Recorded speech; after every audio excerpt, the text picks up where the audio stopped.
When I was little, my mom used to tell me stories about my grandpa, how he started with nothing and built a business that could have set us up for life. But we never saw a dime of it. I didn't really get why until I was older and could understand the mess about his will and all. "Eliza, your grandpa was a tough nut," my mom said one chilly evening. We were sitting at our small kitchen table, nursing cups of lukewarm tea. The heater was busted again, and the landlord wasn't too quick to fix anything. He believed only in money earned, not given. "Why did he cut us off then? Didn't he think you'd manage his money right?" I asked, trying to keep the bitterness out of my voice. Mom sighed, her eyes tracing the steam rising from her cup. "It wasn't about me managing it. He had this crazy idea. Made a will that only gave his fortune to someone who made it big on their own, $500,000 at least in their business." "That's just cruel," I muttered. The idea seemed ludicrous, a game set by a man who loved his money more than his family. "It was his way or the highway," Mom continued. "When I argued with him, he practically disowned me. Said if I was any good, I'd earn my way without his help." The unfairness of it all gnawed at me. Here we were, scrimping and saving every dime, while someone out there was living it up on what should have been ours. Ever since I was a kid, I had a knack for spotting a chance to make a buck. I'd set up a lemonade stand at the local golf course on sweltering summer days. 50 cents a cup, I'd holler, waving to the thirsty golfers. They couldn't resist the pitch from a freckle-faced kid with a pitcher. "You sure know how to hustle, kiddo," an old golfer named Hank once told me, chuckling as he handed over his change. "Keep that up, and you'll be a tycoon one day." I grinned, pocketing the coins. "Just saving up for something big," I'd say, my mind always on the next big thing. And it wasn't just lemonade. I made homemade baubles and bracelets, stringing them together from beads I'd find at the dollar store. I sold them wherever I could, neighborhood block parties, school events, even at the front yard during garage sales. Trading wasn't just fun, it felt right, like I was meant to do it. "Eliza's got her own little business empire going," my mom would joke to her friends, but there was a hint of pride in her voice that made me stand a little taller. But it was the sewing that really caught on. When I managed to buy that old sewing machine from a garage sale, it was like all my Christmases had come at once. Teaching myself to sew wasn't easy. The machine was temperamental, and the tutorials online weren't always clear, especially when the internet connection flickered in and out. But I stuck with it.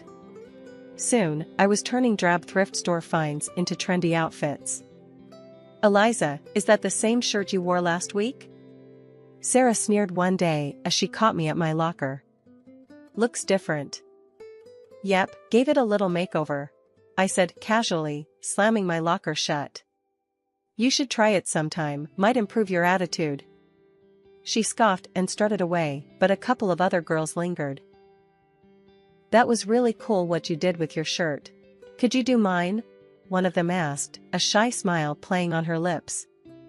"Sure thing. Bring it tomorrow," I replied, my heart swelling with pride. Word got around, and soon I was taking custom orders. It wasn't just pocket money anymore, it was real business. People paid good money for uniqueness, and I was all too happy to provide. One sunny afternoon, I dragged my latest creations to the local street fair. I set up a rickety table, laid out my garments, and waited, heart thumping with the thrill of it all. "You think people will buy these?" Mike, my friend, asked, eyeing the passers-by skeptically. "They'd be crazy not to," I shot back, confidence bubbling. And buy they did. My table was swarmed. I barely had time to collect the money and hand over the clothes. Amidst the chaos, a guy approached, his car keys jangling in his hand. "Hey, my car broke down a block from here. Saw your stall. This stuff yours?" he asked, nodding towards my makeshift display. "Yeah, all made by me." "You need something to pass the time while waiting for a tow?" I joked, handing him a shirt. He laughed, a genuine, head-thrown-back kind of laugh. "Actually, I was wondering if you do men's stuff too." "Sure do," I replied, pulling out a few pieces I'd experimented with. He looked them over, then looked at me with a spark of interest. You've got talent. Ever think of making this a real business? Every day, I said, not missing a beat. His smile widened. I'm Jack, by the way. Eliza, I said, shaking his hand, feeling the weight of the moment. This wasn't just another sale. This felt like a doorway, swinging wide open. As the day wound down, I counted the cash, a sense of accomplishment washing over me. This was it. I was making it happen, one stitch at a time. Told you they'd love your stuff, Mike said as he helped me pack up. Yes, you were right, I admitted, unable to keep the grin off my face. Looks like I might just make that $500,000 mark after all. After Jack and I met at the fair, things kicked off faster than I expected. He wasn't like the guys I knew, he came from money, but he had a way of making you forget about that when you were with him. He had this laid-back vibe, always laughing, always making plans. We started seeing each other more, and it wasn't long before we were seriously dating. One day he said, Eliza, I think it's time you met my parents. The thought alone made my stomach churn. I knew his folks came from old money, the kind that looked down on people like me. Are you sure? I asked, my voice tense. I don't think they'll like me much. Jack laughed it off. They'll love you. Don't worry so much. The drive over to Jack's parents' house felt like the longest ride of my life. Jack kept talking about mundane stuff, probably trying to ease the tension, but my stomach was in knots. We turned into a long driveway, and there it was, a massive house that looked more like a museum than a home. We walked up to the grand entrance, and the door swung open before we could even knock. There stood Jack's mom, Mrs. Thompson, dressed impeccably in a way that made me feel underdressed instantly, despite my careful choice of outfit. Jack, darling, she exclaimed, pulling him into a hug, then turned to me with a polite smile that didn't reach her eyes. And you must be Eliza. We've heard so much about you. Her words sounded warm, but her tone was anything but. I forced a smile. Thank you for having me, Mrs. Thompson. Jack led me inside, and that's when Mr. Thompson appeared. He was a tall, stern-looking man with a firm handshake that felt more like a test than a greeting. Eliza, a pleasure, he said, his voice deep and unemotional. We moved into the living room, which was as grand and cold as the rest of the house. Everything felt stiff and formal. We made small talk, or at least, they did. I mostly nodded and smiled, feeling out of my depth. Dinner was served in a dining room straight out of a magazine, with crystal and fine china that looked like it should be locked up in a display case, not used for eating. We sat down, and that's when the real interrogation began. So, Eliza, Jack tells us you're into fashion design, Mr. Thompson began, eyeing me like I was a problem he needed to figure out. Yes, I run a small business. I design and sell clothing, I responded, trying to keep my voice steady. Self-made then. How entrepreneurial, he commented dryly. His tone suggested it was less of a compliment and more a checkmark on a list of curiosities. Mrs. Thompson chimed in with a smile that felt more like a wince. And your family, dear, what do they do? Well, it's just me and my mom. She's a nurse, I said, feeling the weight of each word. Oh, I see. Mrs. Thompson replied, exchanging a glance with her husband that I couldn't quite read. The conversation stumbled along until coffee was served, and then Mrs. Thompson's polite mask slipped. Eliza, I must be honest. We have certain hopes for Jack, and his partner's background is important to us. It's essential for maintaining the family's reputation and legacy. Finally, she put her fork down and said flatly, well, it's clear you've done quite a bit despite your background. But I don't think you're suitable for our son, I'm afraid. Her words hit like a slap. I sat there, stunned, as she got up from the table. I won't waste more time here, she declared and left the room without another word. Jack was quick to comfort me, his face flushed with embarrassment. Eliza, please, don't take it to heart. She said in her ways. It was tough to swallow. The evening had turned into a stark display of where I stood with his family. Despite Jack's reassurances, the shadow of that dinner lingered, casting a long, cold shadow over what should have been a happy milestone. The engagement happened despite the frosty atmosphere at dinner that night at Jack's parents' house. His folks made it clear they weren't thrilled, but Jack went ahead with the proposal. We were officially engaged, and while I was over the moon about us, the chill from his parents was something I couldn't shake off.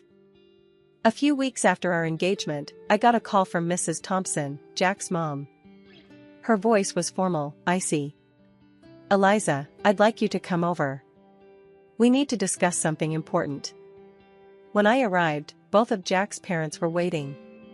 The house felt colder than ever, like all the warmth had been sucked out of it. Mrs. Thompson didn't waste any time. "Eliza, we've looked into your background thoroughly," she began, her tone sharp and unwelcoming.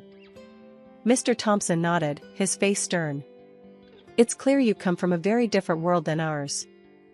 His wife continued. "And frankly, we feel you're hunting for wealth, climbing through our son. But we won't allow our family fortune to be jeopardized." The words stung, but before I could react, Mrs. Thompson slid a stack of papers across the table towards me. "Since I can't convince Jack to rethink this marriage, you'll need to sign these," she said flatly. I picked up the papers. They were a prenuptial agreement. As I read through, it was clear, I wouldn't lay claim to any of Jack's wealth, and neither would any children we might have. Without hesitating, I signed them. "I'm not marrying Jack for his money," I said, handing the signed papers back to her. Mrs. Thompson looked taken aback, her eyes wide. Even Mr. Thompson raised an eyebrow, surprised by my quick compliance. I left their house feeling a mix of relief and resentment. At home, I told Jack everything. He laughed it off. "Wow, you really showed them. Good for you." But his laughter didn't sit right with me. "Aren't you bothered that your mom thinks so lowly of me? She humiliated me, Jack." He shrugged, still smiling. "I get why you're upset, but you know how Mom is. She has her reasons, and well, she's not completely wrong to worry, right?" His words felt like a slap. Not only had his mother insulted me, but now Jack was subtly defending her. It hurt, realizing that maybe he wasn't entirely in my corner.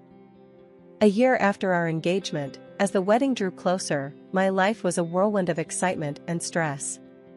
My business, a sportswear brand I had started from scratch, was finally taking off. It was thrilling to see my designs being worn and loved.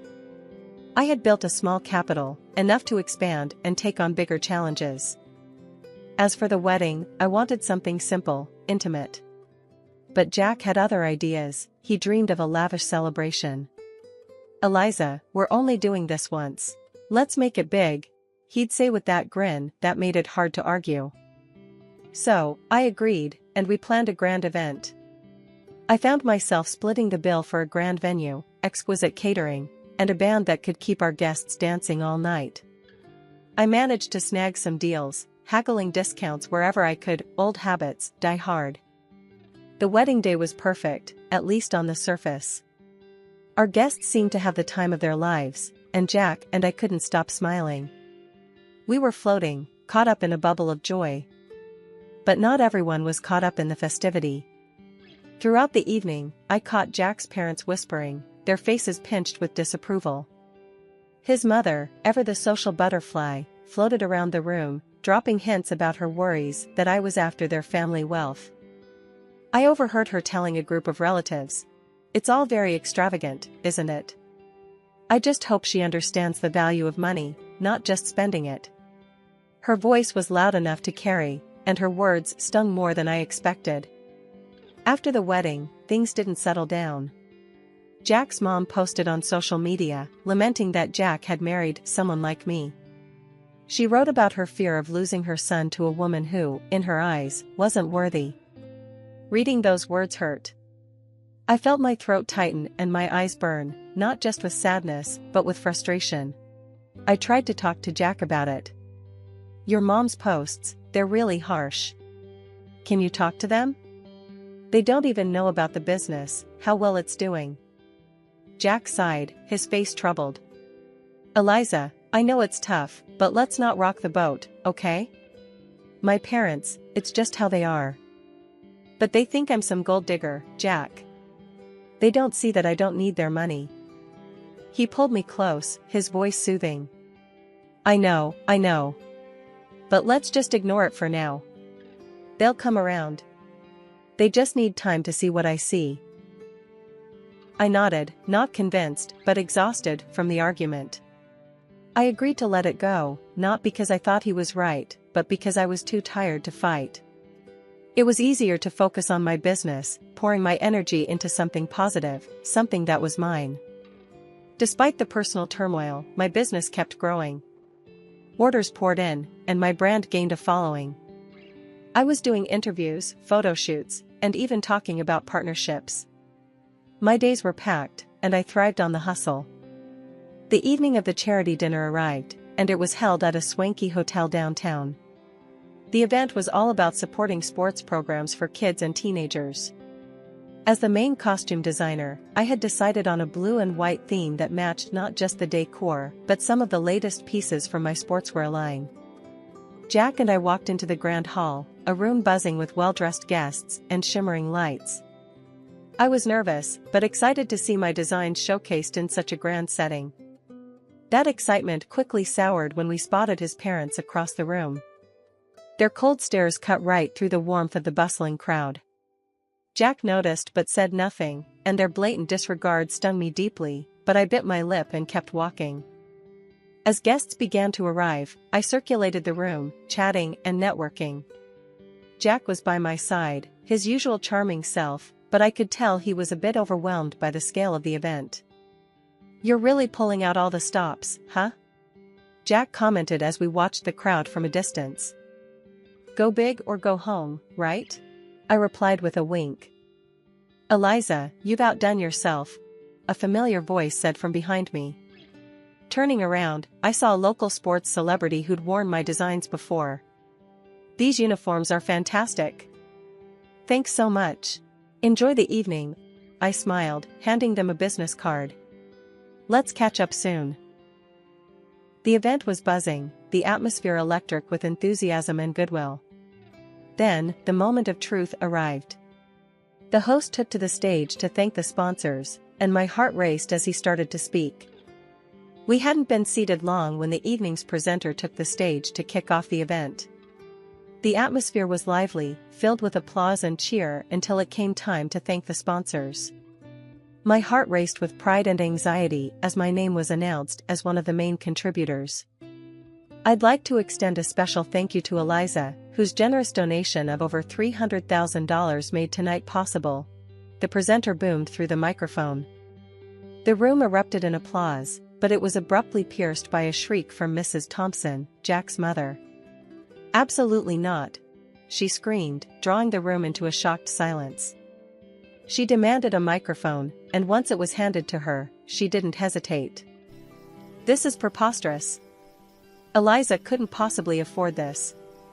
She's nothing but a poor beggar using my son's money. She's a cunning predator, sneaking into our family to bankrupt us." Her words echoed through the hall, venomous and loud. The presenter, taken aback but composed, quickly tried to correct the situation. "Mrs. Thompson, I assure you, you are mistaken. Eliza's company is extremely successful and fully capable of such generosity. I know this firsthand." The crowd murmured, the tension palpable. Then, in an unexpected move, the presenter passed the microphone to Jack, hoping for him to clear the air. Jack's face was a mix of embarrassment and conflict.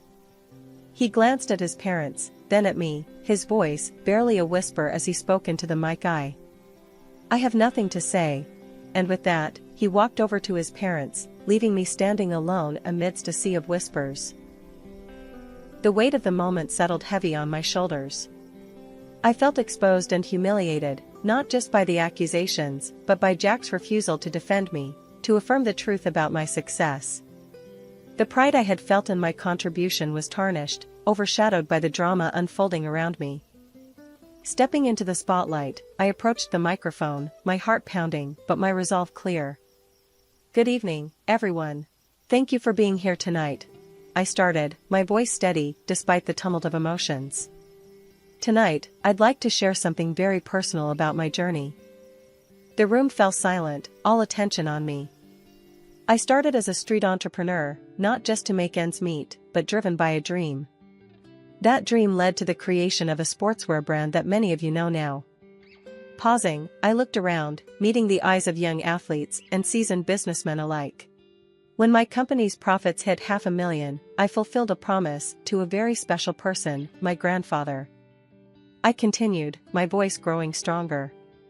He left a will stating that his inheritance would go to a relative who made their own success, reaching that exact figure in their business. Whispers filled the hall, and I took a moment to let that sink in. That inheritance has been used to fuel not just my personal growth, but to give back through charity, much like tonight's event. The crowd was listening, some nodding, as I unfolded more of my story. After the pandemic, my business didn't just survive, it thrived, growing several times over. Every challenge faced was a stepping stone. As I concluded, I stand before you, not just as a business owner, but as someone who believes in the power of perseverance and dedication. The room erupted into applause, some guests standing in ovation. I scanned the crowd, seeing faces light up with respect and admiration, but my eyes briefly caught Jack's parents.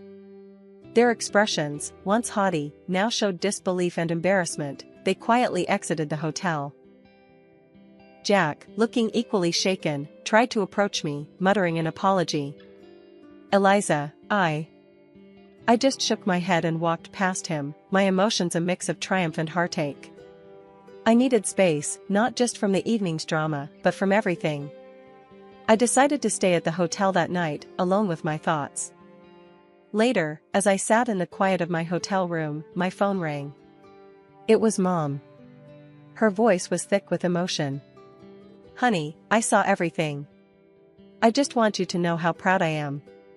To see you stand up there, telling your story, reclaiming your truth, you're everything I hoped you'd be. After spending a night at the hotel, to clear my head, I returned home. The place felt different, heavier somehow, as if the walls themselves held the tension from the last few months. Jack was there, waiting. As soon as he saw me, he tried to apologize again. Eliza, I'm so sorry about everything. Can we just forget all this and start over? He pleaded, his voice desperate. I shook my head, the decision heavy on my heart, but clear in my mind. Jack, I can't. I don't want to be with someone who can't stand up for me, who sides with his parents over his wife. It's not just about last night. This has been building for a long time. His face fell, and he reached out, but I stepped back. I'm filing for divorce, I said firmly. I didn't wait for his response. I gathered a few essentials and left for my mother's house, the one I recently bought with the inheritance from my grandfather. It felt like a sanctuary after the storm I'd walked through. The divorce proceedings were straightforward. Thanks to the prenup we had signed, and with no children to consider, it was over quickly. During that time, Jack's parents tried to intervene. They called repeatedly, trying to patch things up, not for my sake, but because their son's lifestyle had changed now that I was out of the picture. I blocked their numbers. It wasn't just to silence the constant ringing, but to cut off a past that was holding me back. Through friends, I heard Jack started drinking, lost his job, and eventually, his parents disowned him, not wanting to tarnish their reputation with his downward spiral. I felt a pang of sorrow for him. Despite everything, I never wished him ill. But I knew I needed to move on. I couldn't dwell on what had been, only on what could be. Living at my mom's place gave me the peace I needed to think about my next steps. The business was still thriving, and I poured more of myself into it, not just to distract from the divorce, but to rebuild stronger foundations for my future. One evening, sitting in the garden my mom and I had started together, she turned to me, a soft smile on her face. You did the right thing, Eliza. It's tough, but you're tougher. And I'm here, always. Thanks, Mom. I know. It's just a lot to process, I replied, feeling the weight of her support. As long as you remember that you're not just surviving, you're building, learning, and growing. That's what matters, she said, squeezing my hand. She was right. The end of my marriage wasn't just an ending. It was a gateway to a new chapter. One where I could make decisions without second guessing if someone had my back. One where I could stand on my own, not just as a successful businesswoman, but as a person reshaped by her experiences.